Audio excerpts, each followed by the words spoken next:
Hello everyone, स्वागत है आप सबका फिर से। अभी हम लोग लाए हैं रक्त परिसंचरण तंत्र, ह्यूमन के अंदर, मानव के अंदर परिवहन तंत्र यानी सर्कुलेशन सिस्टम कैसे होता है, इसके बारे में हम लोग जानने वाले हैं। तो सर्कुलेशन सिस्टम में आपको दिखाई दे रहा होगा हृदय हमारे पास है, यानी कि हार्ट है। हार्ट के बारे में कुछ देर में हम लोग जानेंगे, ठीक है। उससे पहले हार्ट से पहले हम लोग आते हैं पूरा जो ब्लड है हमारा, ये कैसे होता है इसके बारे में जानना है। कुछ परिसंचरण तंत्र का वह कौन कौन सा होता है इसके बारे में जानना है। उसका कौन कौन सा अवयव है, टर्म कौन कौन सा होता है इसके बारे में जानना है। सबसे पहले हमारे पास जो टर्म है वो आएगा कि हमारा जो ब्लड है, जैसे कि फल पेड़ पौधा पर आते हैं अगर हम लोग, पेड़ पौधा के अंदर क्या होता है, दो चीज होता है। जल जल पहुंचाने का काम करता है जाइलम, और फल यानी कि खाद्य पदार्थ पहुंचाने का काम करता है फ्लोएम। फल से फल होगा और जल से जल होगा, इससे आप याद कर सकते हैं, कभी कंफ्यूजन नहीं होगा। फल खाद्य पदार्थ है, खाने वाला पदार्थ है, तो फ्लोएम पहुंचाता है, और जल क्या चीज है, जाइलम पहुंचाता है, ठीक। अब आगे हम लोग बढ़ते हुए चलते हैं। जैसे पेड़ पौधों के अंदर दो चीज होता है, जाइलम और फ्लोएम, ठीक है, परिवहन के लिए। उसी तरह हमारे बॉडी के अंदर भी कुछ चीजें होती है। कौन कौन सा चीज, तो अभी हम लोग आते हैं। तीन चीज हमारे परिवहन तंत्र के होता है। तो परिवहन तंत्र में सबसे पहले हमारा आएगा परिवहन तंत्र के घटक। परिवहन तंत्र के घटक कौन कौन सा परिवहन तंत्र का घटक होता है, तो तीन घटक होता है। पहला जो घटक है, ठीक है, पहला घटक हमारा आएगा रक्त। क्या आएगा, रक्त। पहला घटक आएगा रक्त। जो दूसरा हमारा घटक आएगा, वो दूसरा घटक आएगा हमारा हृदय, और जो तीसरा घटक आएगा हमारा, रक्त पढ़ाने में थोड़ा सा जाएगा लंबा, जो दूसरा आएगा वो आएगा हृदय, ठीक। और जो तीसरा घटक आएगा वो आएगा हमारा रक्त वाहिनी का।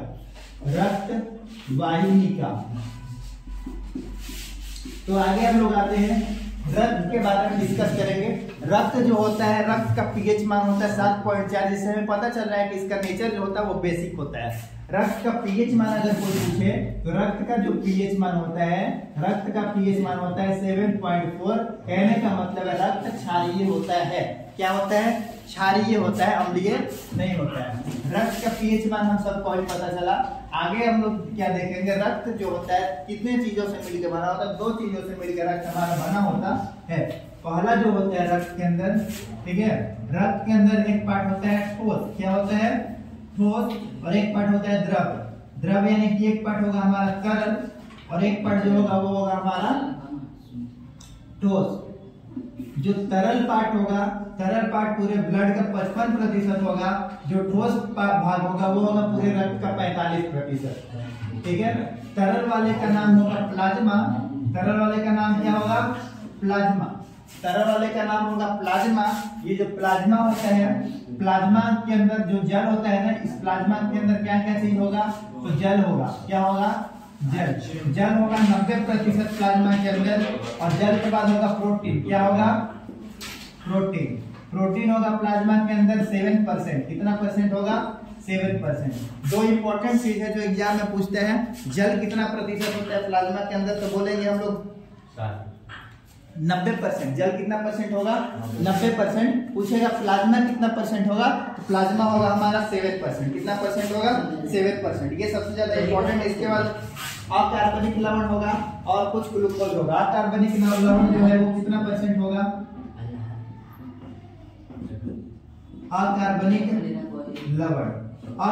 लवण होगा 0.9%, और जो ग्लूकोज होगा 0.18%। ये कुछ इंपॉर्टेंट चीज हो गया। बाकी जो शेष रहेगा ना वो होगा कार्बनिक लवण, ठीक। ये सारा चीज है। अब आते हैं ठोस में। ठोस के अंदर क्या क्या होता है, तो ठोस के अंदर तीन चीजें होती हैं। जो पहला को हम लोग बोलेंगे क्या चीज, ठोस के अंदर जो सबसे पहले होगा वो होगा आरबीसी। आरबीसी का पूरा नाम क्या होगा, आरबीसी का पूरा नाम होगा रेड ब्लड कॉर्पसल्स, या फिर रेड ब्लड सेल्स, ठीक है। अगर एक और चीज है रेड ब्लड सेल, ये तो ठीक है। रक्त के अंदर कुछ छूट रहा है, हमारा छूट गया है कि रक्त का पीएच मान 7.4 होता है, सही है, ठीक। रक्त एक प्रकार का तरल संयोजी उत्तक है। क्या है, तरल संयोजी उत्तक है, यानी कि रक्त एक प्रकार का टिश्यू है, तरल संयोजी ऊतक। ठीक, अब आते हैं हम लोग आरबीसी। यहाँ पर सेल है ना, सेल से याद आएगा कि टिश्यू है, कि क्यों टिश्यू है, क्योंकि ये सेल से मिलकर बना होता है। कैसा सेल? तो आरबीसी से मिलकर बना होगा। आरबीसी का मतलब होगा रेड ब्लड सेल्स। ठीक, डब्ल्यूबीसी से मिलकर बना होगा। डब्ल्यूबीसी का मतलब होगा व्हाइट ब्लड सेल्स। पहले हम लोग आरबीसी पे डिस्कशन करेंगे। आरबीसी क्या है? आरबीसी रेड ब्लड सेल्स, जिसके अंदर क्या होता है? हीमोग्लोबिन पाया जाता है। क्या पाया जाता है? हीमोग्लोबिन पाया जाता है। ठीक है, और हमारा क्या चीज है? आरबीसी हो गया। आरबीसी के बाद क्या आएगा? डब्ल्यूबीसी आएगा। क्या आएगा? डब्ल्यूबीसी। हम अभी बोले कि इसके अंदर क्या पाया जाएगा? हीमोग्लोबिन। क्या बोले? हीमोग्लोबिन। और इसी हीमोग्लोबिन के अंदर इसका रंग क्या होता है? लाल। इसके अंदर कोई हीमोग्लोबिन नहीं पाया जाएगा, तो इसका रंग क्या होगा? हरा। व्हाइट ब्लड सेल्स इसका नाम है, तो इसका रंग क्या होगा? इसका रंग होगा व्हाइट, यानी कि श्वेत। समझ में आ गया? इसके बाद फिर है, अगर देखो ये हमारे पास हीमोग्लोबिन है आरबीसी के अंदर, रक्त के अंदर, और यही क्या करेगा? जब ऑक्सीजन इसके पास आएगा तो उसको बोलेगा ऑक्सी हीमोग्लोबिन। क्या बोलेंगे? Oxy haemoglobin. ऑक्सीजन ले लेगा तो ऑक्सी हीमोग्लोबिन हो जाएगा, और अगर कार्बन डाइऑक्साइड लेगा तो कार्बोक्सी हीमोग्लोबिन होगा। अगर ऑक्सीजन आएगा तो शुद्ध ब्लड हो गया। क्या हो गया? शुद्ध ब्लड, मतलब शुद्ध रक्त। शुद्ध रक्त का दूसरा नाम है, शुद्ध रक्त का दूसरा नाम क्या चीज है? Oxy haemoglobin. क्या नाम है जी? Oxy haemoglobin. Oxy haemoglobin. ठीक है, अशुद्ध रक्त का दूसरा नाम क्या चीज होगा? उसका नाम होगा ये कार्बोक्सी हीमोग्लोबिन। ठीक, तो रक्त के अंदर दो चीज अभी हम लोग पढ़े, आरबीसी और डब्ल्यूबीसी। ये भी ठोस होता है, ये भी क्या होता है? ठोस होता है। दोनों क्या होगा? ठोस होगा। और जो तीसरा में होगा, तीसरे वाले का नाम हमारा क्या चीज है? तीसरे वाले का नाम प्लेटलेट। ये भी बेकार लग रहा है। तीसरा का नाम क्या चीज है? प्लेटलेट्स। ठीक है, प्लेटलेट्स। ये कुछ छोटे छोटे चीजें हो गई। अब इसके बाद मान लो कभी कभी क्या होता है, कभी कभी होता है क्या चीज है कि हाथ वगैरह कट जाए, तो वहां पे क्या होता है? कट लगने के बाद फिर क्या चीज होगा? वहां पर ये वो जम जाता है, मतलब ब्लड खुद से रुक जाता है। उसका रीजन क्या चीज है? उसका एक तो रीजन है हमारा प्लेटलेट, और दूसरा रीजन हमारे पास क्या चीज है? दूसरा रीजन है कि हमारे ब्लड के अंदर कुछ प्रोटीन पाया जाता है। देखो यहाँ पर प्रोटीन कहीं लिखा हुआ है, प्लाज्मा के अंदर प्रोटीन है। प्लाज्मा के अंदर कौन कौन सा प्रोटीन होगा? प्लाज्मा के अंदर 3 प्रोटीन होगा। कितना प्रोटीन होगा? 3 प्रोटीन होगा। पहला जो प्रोटीन होगा, पहला प्रोटीन का नाम है फाइब्रोनोजिन। क्या नाम है? फाइब्रोनोजिन। दूसरा जो प्रोटीन होगा उसका नाम है प्रोथ्रोम्बिन।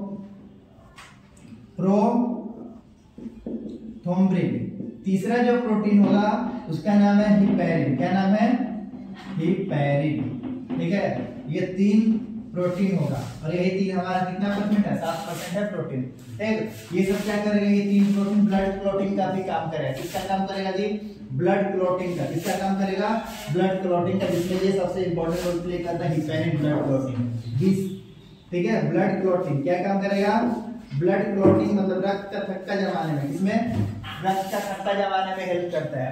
इसके बाद रक्त का थक्का जमाने में एक और चीज हेल्प करेगा हमारा प्लेटलेट्स। क्या काम करेगा? रक्त का थक्का जमाएगा। रक्त का थक्का यानी ब्लड क्लॉटिंग। ठीक है, तो ये हमारा रक्त खत्म हो गया, लेकिन अब ये रक्त यानी शुद्ध रक्त हमारे बॉडी के अंदर कैसे जाता है वो हम लोग समझेंगे अभी यहाँ फिगर से।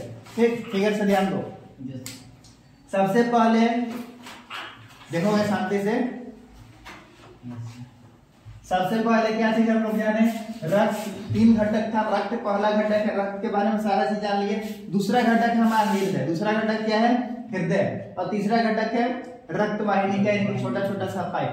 ये रक्त वाहिनी क्या है? महाधमनी। महाशिरा रक्त वाहिनी क्या है? ये महाशिरा क्या है? रक्त वाहिनी का। वाहिनिका का मतलब हो गया पाइप। ठीक है, तो बॉडी से सबसे पहले बॉडी में ब्लड होता है।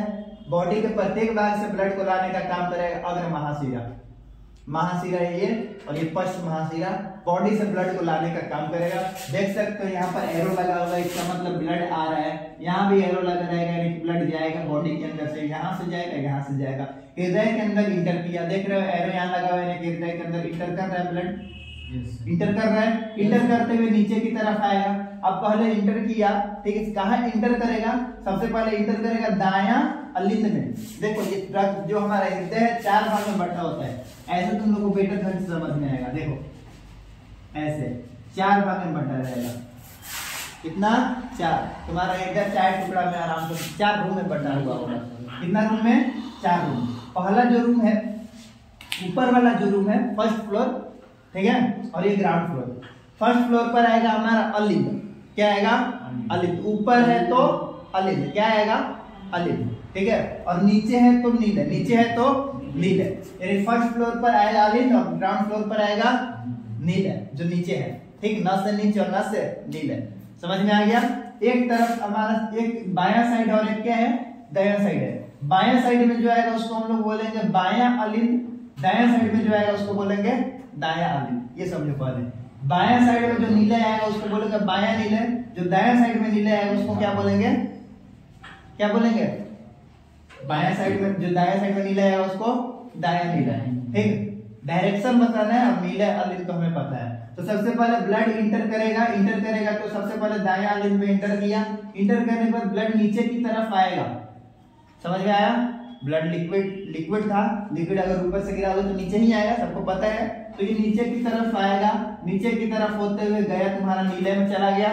नीले में जब इंटर करेगा तो उसको यहाँ पर ऊपर की तरफ मिलेगा कपाट मिलेगा, त्रिदली कपाट। क्या है?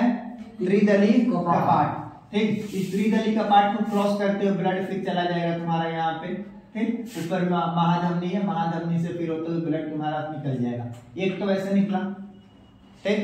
और फिर हमारा क्या चीज है, यहाँ पर एक छेद दिख रहा होगा तुम लोगों को। देखो ये क्या चीज हमारा? छेद है। यहाँ पर छेद है ना, यहाँ पर जो छेद है, इस छेद का नाम क्या चीज है? इस छेद का नाम है अलिंद नीला छिद्र। क्या नाम है? अलिंद नीला छिद्र। यहाँ पर अलिंद नीला छिद्र, क्योंकि ये अलिंद और नीला के बीच का छेद है, ठीक। अलिंद नीला छिद्र। तो ब्लड ध्यान रखना, कभी भी जहां से आएगा वहां पर ऊपर नहीं जाएगा, जा रहा है तो दूसरा पाइप में जा रहा है, देख रहे हो ना, वापस नहीं जा रहा है। दूसरा पाइप में कैसे गया? तो जो ऑक्सीजन हम लोग अभी ला रहे थे, फेफड़ा पढ़ रहे थे, मानव फेफड़ा, उसमें ऑक्सीजन जो आ रहा था, ऑक्सीजन रुक जा रहा था, बताया तुम लोगों को।